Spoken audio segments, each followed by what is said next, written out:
నిండు గోదావరి మధ్యలో క్యాంపింగ్ అనగానే మొదట భయపడ్డాను, కానీ కొన్నిసార్లు రిస్క్ చేస్తేనే మనం అనుకున్నది సాధించగలం. నేను మీ అడి బిడ్డ రాధా మీకు కొత్త లోకాన్ని ఈ వీడియోలో చూపించనా? ఇద్దరమ్మాయిలమే రాత్రంతా గోదావరిలో, మేమైతే క్యాంపింగ్ వేసి నైట్ అంతా గోదాట్లోనే ఉండబోతున్నాం. చూడండి చూడండి కనిపిస్తుంది కదా, మేము అక్కడికి ఇప్పుడు వెళ్ళబోతున్నాం అన్నమాట. ఓ రాత్రంతా అడవిలో క్యాంపింగ్ ఉండడం వేరు, గోదావరి మధ్యలో ఓ గడ్డ మీద రాత్రంతా ఉండడం వేరు. రెండు ఒకటి కాదన్న విషయం ఈ ఫుల్ వీడియో పూర్తిగా చూస్తే మీకే అర్థమవుతుంది.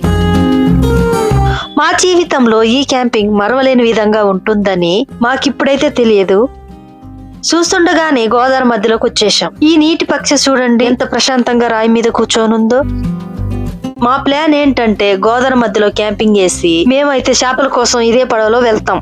ఈ గోదావరి మధ్యలోని మరొక చోట అయితే చేపల వేటలు అయితే జరుగుతూ ఉంటాయి. మనకి నైట్ పూట క్యాంపింగ్ లో చేపల కూర కావాలి కాబట్టి మనకి కావలసిన చేపల కోసం అయితే మనం ఆ ప్లేస్ కి వెళ్దాం. ఈ గోదాట్లో మా కోసం పడవ తీసిన అక్కకైతే కొంత అమౌంట్ అయితే మేము మాట్లాడుకున్నాం. రేపు తెల్లారిన తర్వాత మళ్ళీ మా కోసం ఇదే పడవ రావాల్సి ఉంటుంది. అది కూడా మేము బతికుండి రేపు ఫోన్ చేస్తేనే వస్తుంది. ఎందుకంటే ఈ దీవి లాంటి గడ్డ మీద మాకేం జరుగుతుందో మాకైతే తెలియదు కదా. చూడండి చూడండి ఆ పక్షులు కనిపిస్తున్నాయే, అక్కడే మా క్యాంపింగ్ అయితే వేయబోతున్నాం. ఈ పిట్టల్ని చూడండి, వాటి ప్రాంతంలో ఎవరో వస్తున్నారని మమ్మల్ని అయితే భయంగా చూస్తున్నాయి. అవైతే మీకేం భయం లేదు, మేము రేపు ఉదయం దాకా ఉండి వెళ్ళిపోతాం కదా అని చెప్పాలనిపించింది నాకైతే. ఈ పడవ అక్క వాళ్ళైతే మా కోసం మేము క్యాంపింగ్ వేసేదాకా ఇక్కడే ఉంటారంట. ఆ తర్వాత అందరం కలిసి చేపల వేటకైతే వెళ్తాం. గోదావరి మధ్యలో చెట్లు ఉన్న చోట గడ్డి ఉన్న చోట క్యాంపింగ్ అయితే వెయ్యలేదు, ఎందుకంటే అట్లాంటి చోట పాములు మొసలు లాంటివి ఉంటాయి గనక. గోదావరి పొంగినప్పుడు ఇసుక మేటలు అయితే వేస్తుంది, అలాంటి దాని మీద క్యాంపింగ్ బాగుంటుంది. చూడండి ఫ్రెండ్స్ ఎంత బాగుందో లొకేషన్, అబ్బా ఎంత బాగుందో, సూపర్ గా ఉంది. చుట్టూ చూడండి ఎంత నైస్ గా ఉన్నదో. మధ్యలో మనం అయితే ఉన్నాం, ఇప్పుడు మధ్యలో మనం క్యాంప్ అయిపోతున్నాం. ఇక్కడైతే చుట్టూ గోదావరి చూడండి ఎంత నీట్గా ఉన్నదో అసలు. చూడండి బాబా ఈ లొకేషనే వేరులే, ఎంత సూపర్ హాయ్. నాకైతే ఇంత ఫుల్ హ్యాపీగా ఉన్నాను నేనైతే. అబ్బా సూపర్ గా నేను ఈ రోజు ఇక్కడ క్యాంపింగ్ అయిపోతున్నా, సూపర్ గా ఉంది. మీరైతే ఎక్కడ మిస్ చేయకుండా పూర్తిగా చూడండి వీడియో. క్యాంపింగ్ అనగానే ఈ గడ్డ మీద కొంచెం ఆనందము కొంచెం భయం కూడా ఉన్నది. గతంలో ఈ గోదాట్లో మొసలు ఉన్నట్టు వార్తలు అయితే వినిపించినాయి. ఇప్పుడు ఆ మొసలి ఉందో ముసలిదైపోయిందో తెలియటంలే. అబ్బా కొంచెం దగుడుగా ఉందబ్బా. గోదావరిలో పగలంతా ఎంత వేడిగా ఉంటుందో నైట్ పూట అంత చలిగా ఉంటుందన్నమాట. మా అవసరానికి తగ్గట్టు కొన్ని కట్టెలు అయితే మేము తెచ్చుకున్నాము. అమ్మయ్య క్యాంపింగ్ టెంట్ అయితే వేసాము. ఇప్పుడైతే చేపల వేటకు బయలుదేరాం. ఈ తుంగగడ్డి అంతా గోదావరి మధ్యలో మొలిసింది, అక్కడక్కడ దిబ్బలుగా కుప్పలు తప్పలుగా మురిసింది. అంటే ఈ ప్రాంతంలో లోతు తక్కువగా ఉంటుందన్నమాట. ఈ నాటు పడవను చూస్తుంటే ఏ రాయికి గుద్దుకొని బోల్తా పడుతుందో అని ఒక పక్క భయం నాకు. చూస్తుండగానే చేపలు పట్టే అడ్డా దగ్గరకి అయితే వచ్చేసాం. గోదావరి మధ్యలో ఉంటుంది ఈ ప్లేస్. చేపల కోసం వచ్చి ఈ ప్రాంతంలో చాలా మంది చనిపోయారు. చూడండి చేపలు పట్టి చేపలు రోజంతా బ్రతికుండడం కోసం ఎలా పెట్టారో మళ్ళీ నీళ్ళల్లో. రాత్రి పూట అయితే పెద్ద చేపలు అయితే పడతాయి. ఇక్కడైతే దోమతార అయితే పెట్టాను. మనకి కావలసిన చేపలు దొరికిన తర్వాత తిరిగి వెళ్ళిపోతాం క్యాంప్ దగ్గరికి. అబ్బాబ్బో చూడండి మాకైతే చేపలు పడుతున్నాయండి. చూడండి ఎంత బాగా తిరుగుతున్నాయో దోమతార లోపలికి వచ్చి. మాకు కావలసిన సైజు చేపలు పడేదాకా మేమైతే వెయిట్ చేస్తాం ఇక్కడే కూర్చొని. కనీసం ఈ చేపల వేట మాకు అరగంట అయితే పట్టింది. చూసారా ఎన్ని చేపలు దొరికాయో. మళ్ళీ అయితే మా ప్రయాణం క్యాంపింగ్ దగ్గర అయితే వెళ్తున్నాము. ఈ పిల్ల పడవక్క వాళ్ళ కూతురు. పడవల్లో తిరగడం చాలా ఇష్టం అంట. వాళ్ళ అమ్మతో కలిసి ఇటు తిరుగుతుంది. ఇదిగో చూస్తున్నారా, ఇలాంటి గడ్ల మీద అయితే క్యాంపింగ్ చేయాలనుకున్నాను ముందైతే. అలాంటి చోట కొండ సిల్వల్ లాంటివి దాక్కొని ఉంటాయంట. పడవ నడిపే అన్న అయితే చెప్పినారు. ఈ క్యాంపింగ్ వీడియో అయితే సక్సెస్ అయితే మరి ఇంకోసారి ఆ గడ్డ మీదే క్యాంపింగ్ చేస్తాను. చూడండి ఎంత బాగా కనిపిస్తుందో.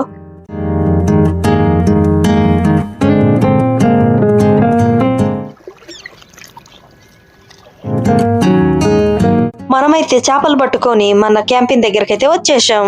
అక్క బాయ్, రేపు మార్నింగ్ అయితే తప్పకుండా రండి. మమ్మల్ని వదిలేసి వాళ్ళైతే తిరిగి ఇంటికి వెళ్ళిపోతున్నారు ఫ్రెండ్స్. పొద్దుట లేచేసరికి బతికుంటామో ఏమైతామో.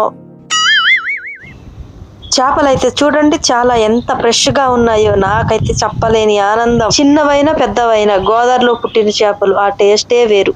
ఇప్పుడైతే నేను చేపలు అయితే క్లీన్ చేస్తున్నాను. చేపలు క్లీన్ చేసి ఎలా క్లీన్ చేస్తానో మీకు చూపిస్తాను. క్లీన్ చేసి మళ్ళీ ఇప్పుడు కూర చేసేది కూడా మీకు మొత్తం చూపిస్తాను అన్నమాట.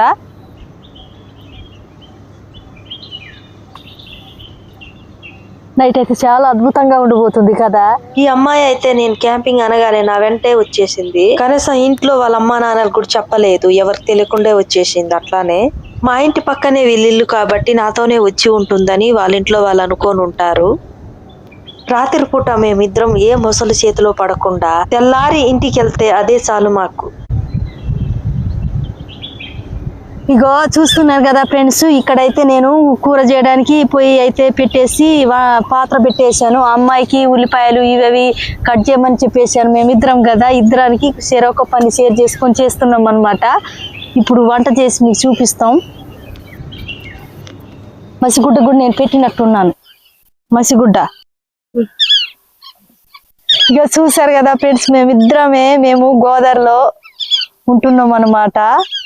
చూడండి గోదావరి, చూడండి గోదావరి ఎర్ర పొద్దు. కాసేపట్లో సూర్యుడు డ్యూటీ ముగించుకొని ఇంటికి వెళ్ళబోతున్నాడు. అదిగో చూడండి ఎర్ర పొద్దు కూడా దిగుతాంది. పొద్దు పెట్టి ఇగో క్యాంప్ చూసారా, అదిగో మా వంట, అదిగో మా క్యాంప్. హాయ్, ఇగో మా వంటలు చూడండి మేము ఎక్కడ ఉన్నాము. ఇగో గోదావరి కనిపిస్తుందనే అనుకుంటున్నాను నేను మీకు. అదిగో చూడండి పక్క, అగో చూడండి. నా స్టైల్లో అయితే కూర మొదలు పెట్టేశాను. ఓవర్ కారం అంతా పొట్ల తీసారా. అడవుల్లో వండాను, ఇప్పుడైతే గోదావరిలో వండుతున్నాను మొదటిసారి. చేపలు అయితే వేసేస్తున్నాను కూరకి. కుక్కర మెల్ల తీసి అలా తీసి దూరం రాక.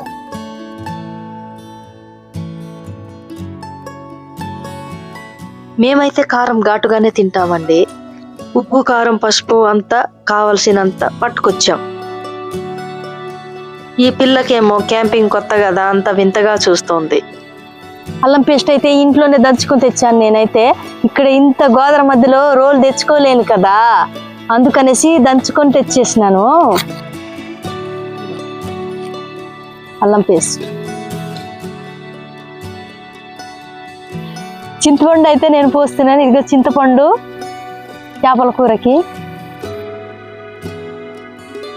కొంచెం అడావుడి ఎక్కువ అయిపోయింది అన్నమాట. ఒకవైపు ఏమో చూస్తుండగానే పొద్దుపోతుంది. నాకైతే టెన్షన్ అవుతుంది. కొత్త ప్లేస్ కదా, చుట్టూ ఎవరు లేరు.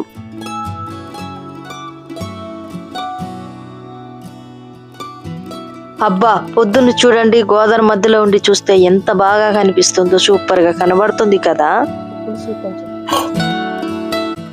కావలసిన ఉప్పు కారము మసాలాలు అన్నీ వేసుకున్నాం కదా చింతపండుతో సహా, అందుకే ఉప్పు కారం కలిసిందా లేదా చూస్తున్నాను. అబ్బో మామూలు టేస్ట్, సూపర్ టేస్ట్ ఉంది.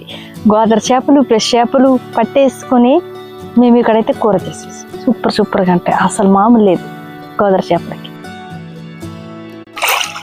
మా గోదావరి నీళ్ళు చూడండి, మా గోదావరి నీళ్ళు నీళ్ళు, ఇలాంటి నీళ్లు చూడండి ఎంత బాగుందో.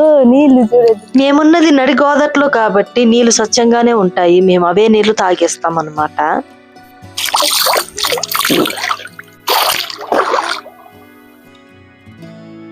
ఇరవై నిమిషాల్లో గోదావరి చేపల పులుసు అయితే వేడిగా రెడీ అయిపోయింది. మాకైతే ఆకలి దంచేస్తుందండి. మధ్యాహ్నం కూడా ఏం తినలేదు కదా, అందుకే పొద్దుగాలే తినేద్దామని మేమైతే రెడీ అయిపోయాం. తినేవాడు మెతుకు మీద వాడి పేరు రాసి ఉన్నట్టు మా చుట్టూ ఉండే గోదావరి నీటిలో ఎన్నో రకరకాల చేపలు ఉన్నా మాకైతే ఈ చేపలే రాసి పెట్టున్నాయి అనుకుంటా, అందుకే ఇవే దొరికినాయి. ఏవైనా సంతోషమే.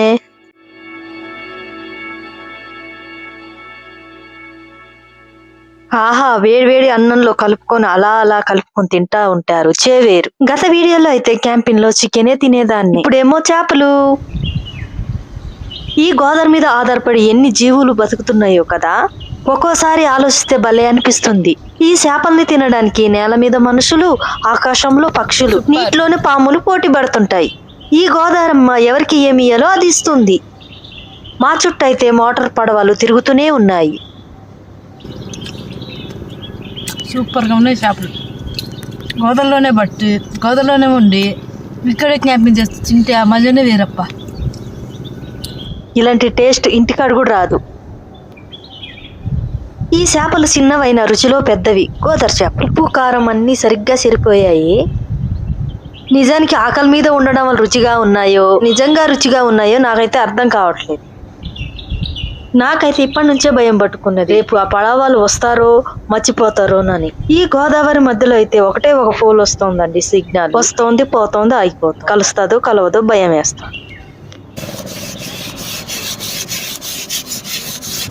ఈ అమ్మాయి సన్నటి గోదావరి ఇసుకతో పాత్రనైతే రాకుతా ఉంది. మా వాళ్ళలో చాలా మందికి వింబర్ లాంటివి ఏమీ తెలియవు. నిజానికి చెప్పాలంటే ఇంట్లో వరి పొట్టు, బూడిదే, ఎర్రమట్టి లాంటివి పెట్టి రుద్దుతారన్నమాట. ప్రకృతి అన్ని ఇస్తుంది, మనమే గమనించాం.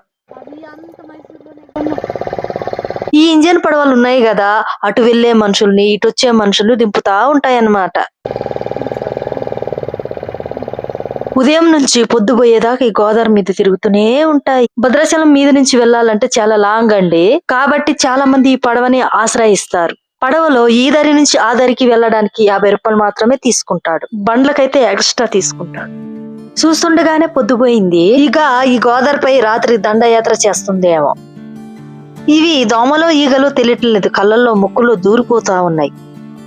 చూడండి దూరంగా మనుగురు ఎలా కనిపిస్తుందో, లైట్లు అయితే కనబడుతున్నాయి కదా.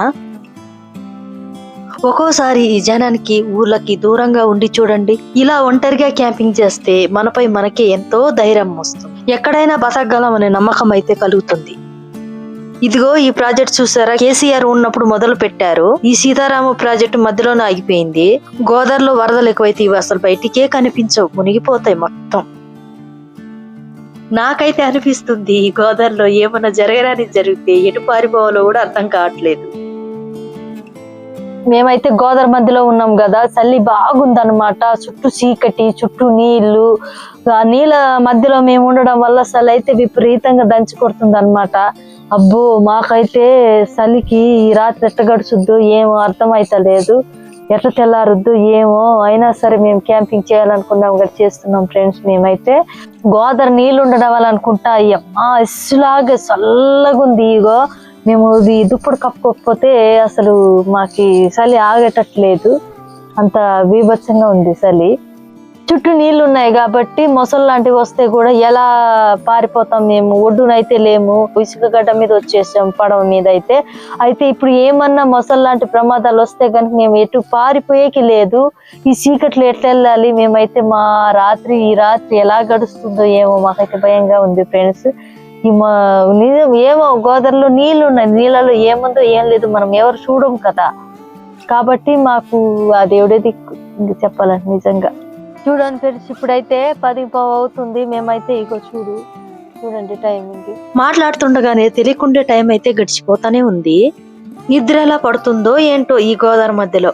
మా చుట్టూ ఎన్నో ఈగలు, దోమలు లాంటివి ఉన్నా కూడా జిప్ అయితే వేసేసాం, మా టెంట్ లోపల రాకుండా. సేమ్ లోపల ఉంటే ఇంట్లో ఉన్నట్టుగానే ఉంది, సేమ్ ఏం అనిపించట్లేదు. కానీ కాస్త నీళ్ళ సౌండ్ భయంగా ఉన్నది. నేనైతే లైట్ ఆన్ లోనే పెట్టుకొని నిద్రపోవడానికి అయితే ట్రై చేశాను, కానీ నిద్ర అస్సలు పట్టలేదు నాకు. ఓ గంటన్నర అయితే నిద్రపోయాను. మేము ఇలా టెంట్ లో పడుకొని ఉన్నప్పుడు గోదావరి ఇలాగే పొంగితే అలాగే కొట్టుకొని పోతామేమోనని భయం వేసింది బాగా. ఈ అమ్మాయి అయితే సన్నటి గురక తీస్తోంది బాబోయ్. నాకు నిద్ర వస్తున్న సమయంలో ఎవరన్నా గురక పెట్టినా, ఎవరన్నా కదిలినా నాకు అస్సలు నిద్ర పట్టదు. కృష్ణవేణి ఈ పిల్లని పెళ్లి చేసుకునేవాడు మాత్రం దీన్ని భరించేవాడని అయి ఉండాలి, లేకపోతే దీనికంటే డబల్ గా గురక పెట్టేవాడని అయి ఉండాలి. ఈ టైంలో అయితే గురక వేయడం కూడా ఒక మంచిది అనిపిస్తుంది. ఒకవేళ మా టెంట్ పక్కన ఏమైనా మొసలి వచ్చినా ఈ పిల్ల గురక విని అయితే అది పారిపోతుంది.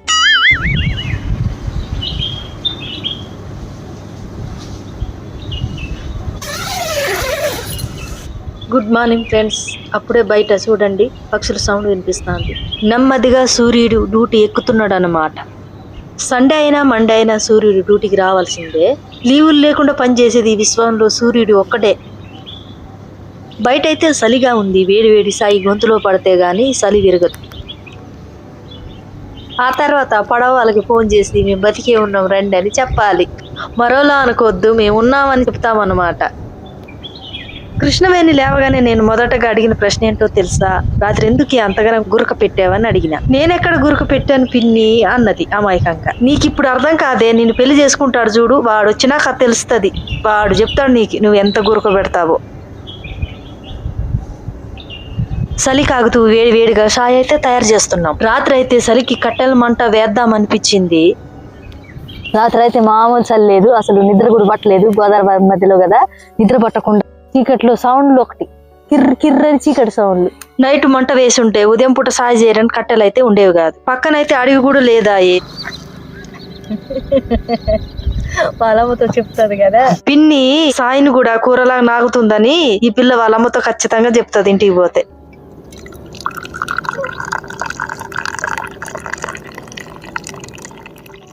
అబ్బా మా సాయి చూస్తా ఉంటే మీకేమనిపిస్తోంది?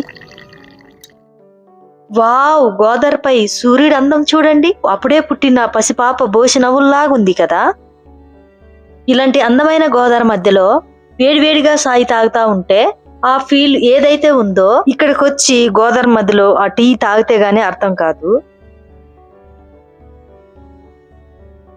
మేము సాయి తాగాక పడవ వాళ్ళకైతే ఫోన్ చేయడం జరిగింది. మా లక్ ఏంటంటే దాదాపు సగం దూరంలో వచ్చేసారు వాళ్ళైతే. చూడండి దూరంగా, అది మా కోసమే వస్తోంది. అబ్బా, చూస్తుండగానే 5 నిమిషాల్లో మా పడవ అయితే వచ్చేసింది. చూస్తున్నారా, రాత్రి మేమున్న గడ్డం దాటైతే ఒడ్డుకైతే వచ్చేస్తున్నాము. అబ్బా, చూస్తుండగానే చాలా బాధ వేసింది. ఆ గడ్డ దూరం అవుతున్న కొద్ది నాకైతే బాధ పెరిగింది అనమాట. ఎందుకంటే ఇంకొసేపు ఉంటే చాలా బాగుండేది అనిపించింది. గోదావరి మీద ఎప్పుడైనా ప్రయాణం చేశారా ఫ్రెండ్స్? ఖచ్చితంగా కామెంట్ అయితే చేయండి, నేను రిప్లై ఇస్తా. వీడియో చూసాక ఒక హైప్ అయితే ఇవ్వండి, దాని వల్ల మరికొందరికైతే వీడియోని చూపిస్తుంది. ఈ అన్న వాళ్ళదే ఈ పడవ. మా కోసం చాలా కష్టపడ్డారు, చాలా తక్కువే తీసుకున్నారు. చూసారుగా ఫ్రెండ్స్, ఎలా ఉంది మా క్యాంపింగ్ వీడియో? మీకైతే నచ్చిందనే అనుకుంటున్నాను. ఎప్పుడు వాగులు అడవులు కాదు కానీ గోదావరిలో కొత్తగా ట్రై చేశాను నేనైతే. మా క్యాంపింగ్ మీకు ఎలా ఉందో మీరైతే కామెంట్ చేయండి. మేము ఇద్దరమే చాలా భయంగా ఉన్నింది, అయినా సరే క్యాంపింగ్ అయితే ఇక్కడ చేసాము. సక్సెస్ఫుల్ అయితే మా క్యాంపింగ్ పూర్తయింది. అయితే ఇన్ని రోజులు మీకు అడవిలో క్యాంపింగ్ చూపించాను. మొదటగా నేను గోదావరిలో చూపించాలనుకున్నాం, నైట్ అంతా ఇక్కడ ఉన్నాము. చాలా సంతోషంగా అయితే ఈ క్యాంపింగ్ వీడియో పూర్తి చేసాము. ఎలాంటి వీడియో చేయాలో మీరు కామెంట్ చేయండి, నేను చేస్తాను. మీకోసం మీకు చూపించాలి కొత్త ప్లేసులు, కొత్త ప్రాంతానికి వెళ్ళి నేను చేయడానికి అయితే ట్రై చేస్తాను ఫ్రెండ్స్. ఇదిగో మా దోస్తులను అయితే నేను తీసుకొచ్చాను, మా దోస్తుని తోడుగా తీసుకొచ్చాను. అక్క ఒకదాన్ని అంటున్నారు కదా, అందుకే మా దోస్తుని తీసుకొచ్చాను. చూడండి, ఇక నుంచి మా దోస్తు కూడా అలా అప్పుడప్పుడు మధ్యలో కలుస్తుంది అనమాట. మీ అభిమానం ఇలాగే ఉండాలని కోరుకుంటున్నాం. మరో కొత్త వీడియోతో మళ్ళీ కలుద్దాం. ధన్యవాదాలు, మీ అడవి బిడ్డ రాధా.